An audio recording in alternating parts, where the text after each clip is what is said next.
Akarshan Films present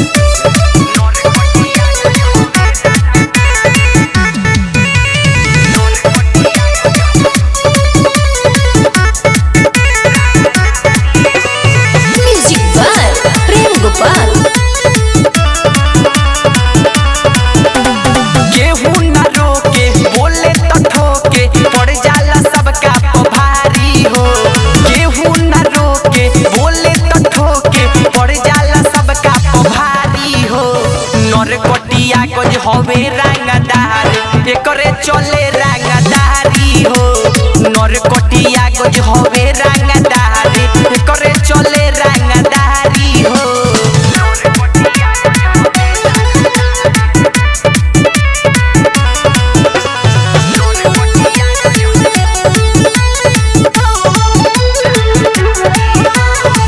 साथी सतवरिया में होला रोज कांड हो। जाने की चेंगावना के लइका 1200 ब्रांड हो। मठे मझरिया बरगा जावा में होला रोज कांड हो। अजुआ सुगवली से मारा के लइका ब्रांड हो। अरे सबके हो डरे बोले न कुछ होला हमारा मारी हो। सबके हो डरे बोले न कुछ होला हमारा मारी हो।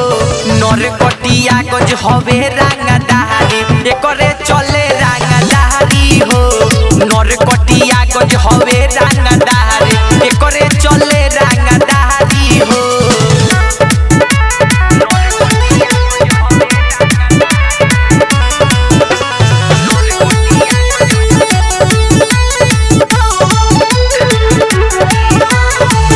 गोखुलाया मथुरा के गरम रहे माथा। चांदपुर जमुनिया के लइका लेके घूमे काटा।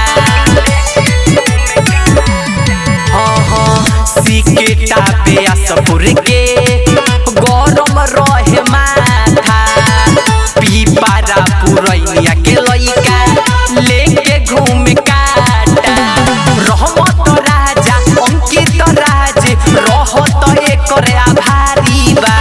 गोलू संजीव अनुराग भाई रहत एकरे आभारी बा।